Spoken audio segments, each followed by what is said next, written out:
السلام علیکم ورحمۃ اللہ وبرکاتہ۔ آج ہم سورۃ آل عمران کی آیت نمبر 144 سے 154 تک کی آیات کا مطالعہ کریں گے۔ اعوذ باللہ من الشیطان الرجیم، بسم اللہ الرحمن الرحیم۔ وما اور نہیں ہے محمد صلی اللہ علیہ وآلہ وسلم الا مگر رسول ایک رسول ہے، قد تحقیق خلط گزر چکے ہیں من قبلہ اس سے پہلے الرسول کئی رسول، افئن ماتا کیا پھر اگر وہ مر جائیں، او قتلا یا وہ قتل کر دیے جائیں، انقلبتم پلٹ جاؤ گے تم، علی اعقابکم اپنی ایڑیوں پر، ومن ینقلب اور جو کوئی پلٹ جائے گا، علی عقبیہ اپنی دونوں ایڑیوں پر،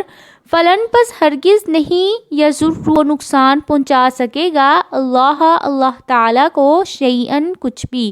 وسیجزی اللہ اور ان قریب بدلہ دیں گے اللہ تعالیٰ الشاکرین شکر کرنے والوں کو۔ جنگ احد میں بعض صحابہ نے تو مرتبہ شہادت حاصل کر لیا تھا اور بعض میدان جنگ چھوڑ کر بھاگ گئے تھے۔ رسول اللہ صلی اللہ علیہ وآلہ وسلم بھی زخمی ہوئے تھے اور کسی شیطان نے آپ کی شہادت کی افواہ پھیلا دی تھی۔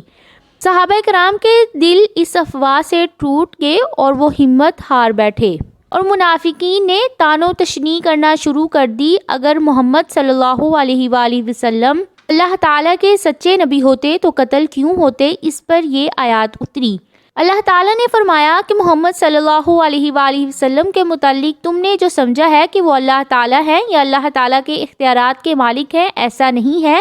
وہ محض اللہ تعالیٰ کا پیغام پہنچانے والے ہیں۔ وہ قتل بھی ہو سکتے ہیں، فوت بھی ہو سکتے ہیں، ان سے پہلے کئی رسول گزر چکے ہیں۔ کیا محمد رسول اللہ صلی اللہ علیہ وسلم کے قتل ہونے یا طبعی موت مر جانے سے تم اللہ تعالیٰ کا دین چھوڑ بیٹھو گے؟ تمہیں چاہیے کہ اللہ تعالیٰ کی راہ میں جہاد کرو۔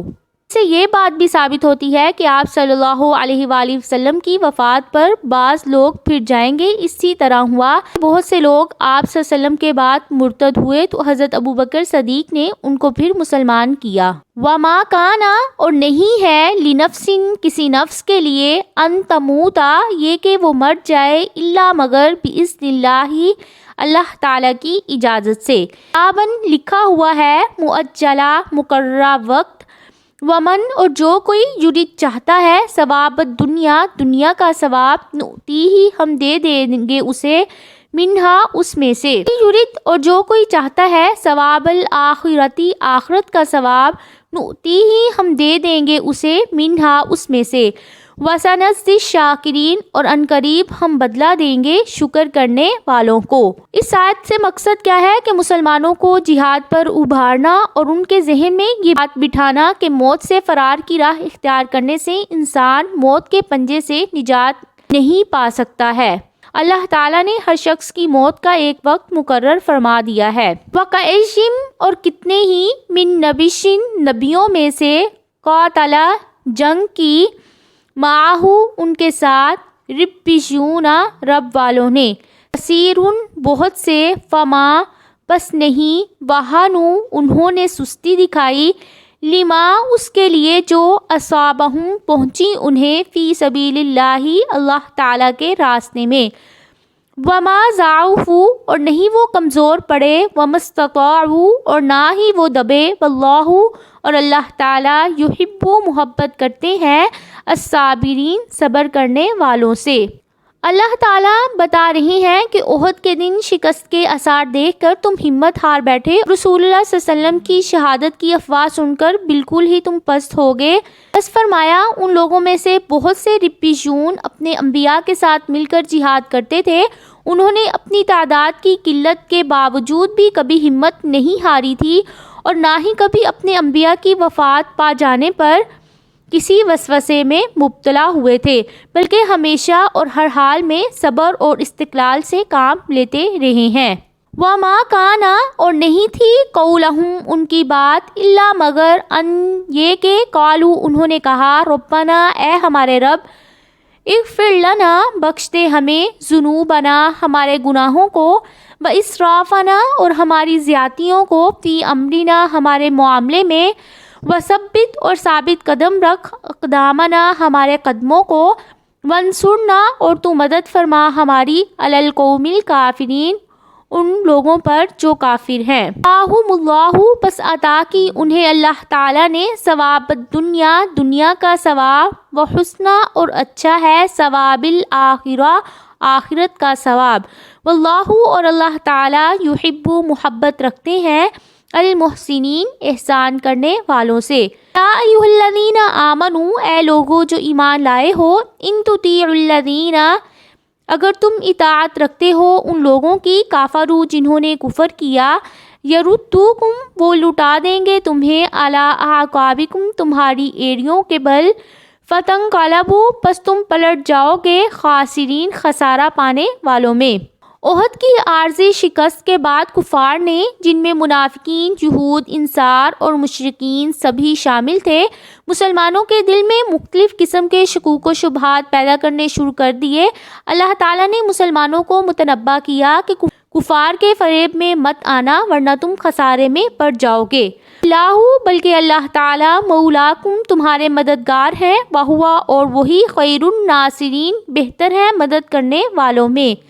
انلقی ان قریب ہم ڈال دیں گے، فی قلوب الذین ان لوگوں کے دلوں میں، کافروا جنہوں نے کفر کیا، الرعب رعب کو، بما اس وجہ سے، اشرکوا کیونکہ انہوں نے شرک کیا ہے، باللہ اللہ تعالیٰ کے ساتھ، ما اس وجہ سے جو لم ينزل نہیں اس نے نازل کیا، بھی جس کی، سلطانن کوئی دلیل، ومأواہم اور ان کا ٹھکانہ، النار آگ ہے، وبئس اور وہ کتنا برا، مثوی الظالمین ٹھکانہ ہے ظالموں کا۔ اللہ تعالیٰ نے مختلف وجوہ سے جہاد کی ترغیب دی ہے اور کفار کے خوف کو دلوں سے نکالا ہے۔ یہاں فرمایا کہ اگر تم اللہ تعالیٰ پر بھروسہ رکھتے ہو تو اسی سے مدد مانگو تو اللہ تعالیٰ کفار کے دلوں میں تمہارا خوف ڈال دیں گے، اس طرح تمہیں ان پر غلبہ حاصل ہو جائے گا، کیونکہ وہ اللہ تعالیٰ کے ساتھ دوسروں کو شریک ٹھہراتے ہیں۔ یہ بھی معلوم ہوتا ہے کہ آپ صلی اللہ علیہ وسلم کے ساتھ آپ کی امت یعنی مسلمانوں کا رعب بھی مشرکوں پر ڈال دیا گیا، اس کی وجہ ان کا شرک ہے۔ یہی وجہ ہے کہ جب مسلمانوں کی بڑی تعداد مشرکانہ عقائد اور اعمال میں گرفتار ہو جاتی ہے تو وہی رعب جو شرک کی وجہ سے کفار کے دل میں تھا، 1.5 ارب کے قریب تعداد ہونے کے باوجود مسلمانوں کے دلوں میں پڑ گیا ہے۔ رسول اللہ صلی اللہ علیہ وآلہ وسلم نے فرمایا، یہ دین ہمیشہ قائم رہے گا، مسلمانوں کی ایک جماعت اس پر لڑتی رہے گی حتیٰ کہ قیامت قائم ہو جائے گی۔ وَلَقَدْ اور البتہ تحقیق، صَدَقَكُمُ اللَّهُ سچ کر دکھایا اللہ تعالیٰ نے، وعدہ اپنا وعدہ، اذ تحصونہم جب تم قتل کر رہے تھے انہیں، بِإِذْنِهِ اس کی اجازت سے،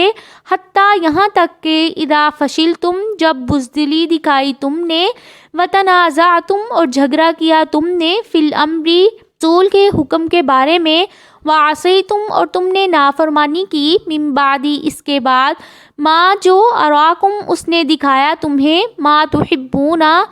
وہ جو تم پسند کرتے ہو، منکم تم میں سے، من یریدو جو چاہتا ہے، الدنیا دنیا کو، ومنکم اور تم میں سے، من یریدو جو چاہتا ہے، الآخرہ آخرت کو، ثم پھر صرفکم اس نے پھیر دیا تمہیں، عنہم ان سے، لیبتلیکم تاکہ وہ آزمائے تمہیں، ولقد اور البتہ تحقیق، عفا اس نے درگزر کیا، عنکم تم سے، واللہ اور اللہ تعالیٰ، ذو فضل فضل والے ہیں، المؤمنین مؤمنوں پر۔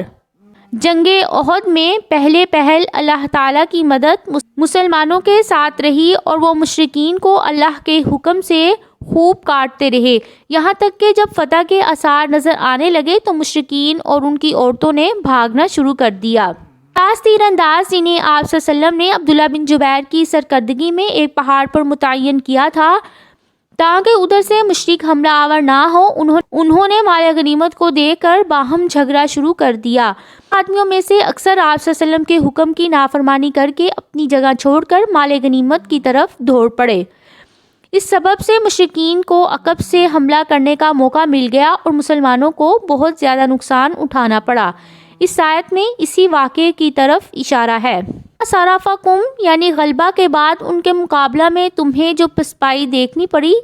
وہ اس لیے تھی تاکہ آزمائش ہو کہ کون سچا مسلمان ہے اور کون کمزور ایمان والا ہے۔ فعنکم یعنی اللہ تعالیٰ نے تمہارے سارے قصور معاف کر دیے۔ اس سنگین جرم کی وجہ سے تمہیں سخت سزا بھی دی جا سکتی تھی، لیکن اللہ تعالیٰ نے تمہارے تمام قصور کو معاف فرما دیا۔ صحیح بخاری میں ہے، ایک شخص نے ابن عمر کے پاس حضرت عثمان پر بعض اعتراض کیے۔ ان میں سے ایک یہ تھا کہ وہ احد کے دن فرار ہو گئے تھے، تو ابن عمر نے فرمایا کہ میں شہادت دیتا ہوں کہ اللہ تعالیٰ نے انہیں معاف کر دیا ہے۔ اذ تصعدون جب تم چڑھ رہے تھے، ولا تلوون اور نہ تم مڑ کر دیکھتے تھے، علی احد کسی ایک کو، والرسول اور رسول، یدعوکم وہ بلا رہے تھے تمہیں، فی اخراکم تمہارے پیچھے سے، فاصابکم پس اس نے دیا تمہیں، غمن غم، بغم غم کے ساتھ، کیلا تاکہ نہ تحزنوا تم رنج کرو، علی اس پر، ما جو، فاتکم چھن گیا تم سے، ولا ما اصابکم اور نہ پہنچے تمہیں، واللہ اور اللہ تعالیٰ خبیر خوب خبر رکھنے والے ہیں، بما اس کی جو تعملون تم عمل کرتے ہو۔ اللہ ان آیات میں بھاگتے ہوئے مسلمانوں کی کیفیت کا ذکر کر رہے ہیں۔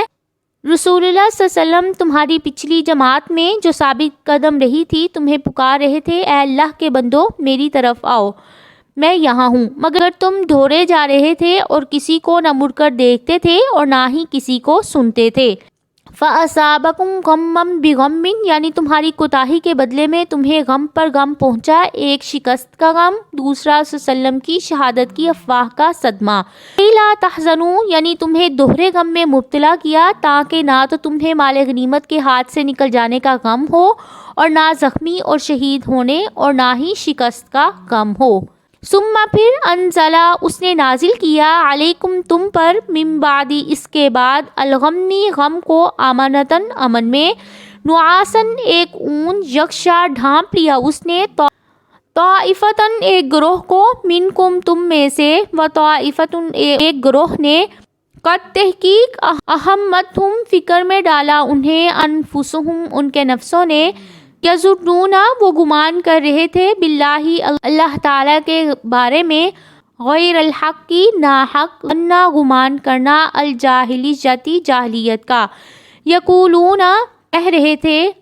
حل کیا ہے، لنا ہمارے لیے، من الامر معاملے میں سے، من شیئن کوئی چیز، قل کہہ دیجئے، ان الامر بے شک معاملہ، کلہ سب کا سب، للہ اللہ تعالیٰ ہی کے لیے ہے، یخفون وہ چھپا رہے تھے، فی انفسہم اپنے نفسوں میں، ما جو، لا یبدون نہیں وہ ظاہر کر رہے تھے، لکا آپ کے لیے، یقولون وہ کہہ رہے تھے، لو اگر کانا ہوتا، لنا ہمارے لیے، من الامر معاملے میں سے، شیئن کچھ بھی، ما قتلنا تو نہیں ہم قتل کیے جاتے، ہنا اس جگہ، کہہ دیجئے، لو اگر کنتم تم ہوتے، فی بیوتکم اپنے گھروں میں، لبارز الذین البتہ تم ضرور نکل پڑتے، وہ لوگ، کتبہ لکھ دیا گیا تھا، علیہم ان پر، القتل قتل ہونا، الی مضاجعہم اپنے سونے کے مقامات کی طرف، وَلِيَبْتَلِيَ اللَّهُ اور تاکہ آزمائے اللہ تعالیٰ، ما اس کو جو، فی صدورکم تمہارے سینوں میں ہے، وَلِيُمَحِّصَ اور تاکہ وہ خالص کر دے، ما اس کو جو، فی قلوبکم تمہارے دلوں میں ہے، واللہ اور اللہ تعالیٰ، علیم خوب جاننے والے ہیں، بذات الصدور سینوں کے بھیتوں کو۔ اللہ تعالیٰ نے میدان جنگ میں موجود مسلمانوں پر اپنا خاص فضل فرمایا، ان پر اونگ کو مسلط کر دیا۔ حضرت ابو طلحہ رضی اللہ تعالیٰ عنہ بیان کرتے ہیں، ہم پر اونگ چھا گئی جبکہ ہم احد کے دن اپنے صفوں میں کھڑے تھے، حالت یہ تھی کہ میری تلوار میرے ہاتھ سے گر جاتی تھی، میں اسے اٹھا لیتا تھا، وہ پھر گر جاتی تھی، میں اسے پھر اٹھا لیتا تھا۔ کم اہمتہم انفسہم ظاہر ہے اس سے مراد منافقین اور ضعیف ایمان والے مسلمان ہیں۔ یظنون باللہ غیر الحق ظن الجاہلیہ وہ لوگ یہ گمان کر رہے تھے کہ دین اسلام اور اس کے حاملین بس اب ہلاک ہو گئے ہیں، مسلمانوں کی کبھی مدد نہیں ہوگی۔ یقولون حل لنا یعنی بالکل مایوسی کا اظہار کرنے لگے اور کہنا شروع کر دیا کہ ہمیں کبھی فتح نصیب ہوگی اور کبھی کچھ ملے گا بھی. ما قتلنا مطلب یہ اگر ہماری بات مان لی جاتی تو شہر کے اندر رہ کر ہی جنگ لڑی جائے تو آج ہمیں یہ جانی نقصان نہ ہوتا، مگر ہماری کسی نے نہیں سنی. ہو سکتا ہے کہ یہ بات ان منافقین نے کہی تھی جو عبداللہ بن ابی کے ساتھ مدینہ لوٹ آئے تھے. وَلِيَبْتَلِيَ اللَّهُ کہ تمہارے دلوں کی حالت ظاہر ہو جائے کہ تمہارے دل میں جو وسوسے ہیں ان سے وہ پاک ہو جائیں، منافقین کے دلوں کا نفاق باہر آ جائے. اور ایسا ہی ہوا تھا. احد کی لڑائی میں سارا بھانڈا پھوٹ گیا تھا. ان الذین بے شک وہ لوگ تولوا پھر گئے منکم تم میں سے یوما جس دن التقى الجمعان آمنے سامنے ہوئی دو جماعتیں. انما استزلهم الشیطان بے شک پھسلا دیا انہیں شیطان نے بعض اعمال کی وجہ سے ما کاسبوا جو انہوں نے کمائے. وَلَقَدْ اور البتہ تحقیق عفا درگزر کیا اللہ تعالیٰ نے عنہم ان سے. ان اللہ بے شک اللہ تعالیٰ غفور بخشنے والے حلیم بہت بردبار ہیں. احد کے دن جو مسلمان میدان جنگ سے ہٹ گئے تھے وہ شیطان کے پھسلانے کے سبب ہٹے، مگر شیطان نے انہیں پھسلانے کا موقع انہی کے گزشتہ گناہوں کی وجہ سے ملا تھا، جن میں سے ایک گناہ یہ تھا کہ انہوں نے رسول اللہ صلی اللہ علیہ وسلم کے حکم کی مخالفت کی تھی. 3 آیات پہلے بھی کہہ کر ان کو معافی کی اللہ تعالیٰ نے نوید سنائی. اب پھر مزید اطمینان اور تسلی کے لیے دوبارہ خوشخبری دے رہے ہیں کہ اللہ تعالیٰ نے ان لوگوں کو معاف کر دیا. تھی آج کی آیات جن کا ہم نے مطالعہ کیا.